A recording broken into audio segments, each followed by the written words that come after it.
বা আরেকটা অংশ হিসেবে আমরা এখানে নান্না বিরিয়ানি হাউজের যেটা ওনাদের রান্নাঘরে এখানে যেখানে আসছিলাম, এখানে এসে দেখি আমরা সরকার কর্তৃক নিষিদ্ধ যে কেওড়া জল রিগার্ডের এটা আমরা পেয়েছি 600 বোতল।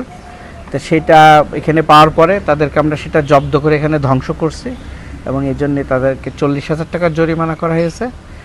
এইটা কিডনি ডায়ালিসিসের একটা কেমিক্যাল, যেটা বাংলাদেশ নিরাপদ খাদ্য কর্তৃপক্ষ নিষেধ করছে। সো এইটা কোনোভাবেই কোনো বিরিয়ানি পোলাও বা যাই রান্না করে কাচ্চিতে এটা ব্যবহার করা আইনত দণ্ডনীয় অপরাধ। 72 ঘন্টা ময়েশ্চার লক সমৃদ্ধ লিলি বডি ওয়াশ শিয়া বাটারের গুডনেস স্কিন রিপেয়ার করে রাখে সফট ও গ্লোয়িং।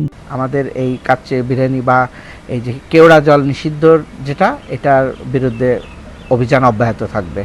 আর আজকে আমাদের দুইটা প্রতিষ্ঠানে একটা সোহাগ মেডিসিন এবং এইটা মিলে 70,000 টাকা জরিমানা করা হয়েছে।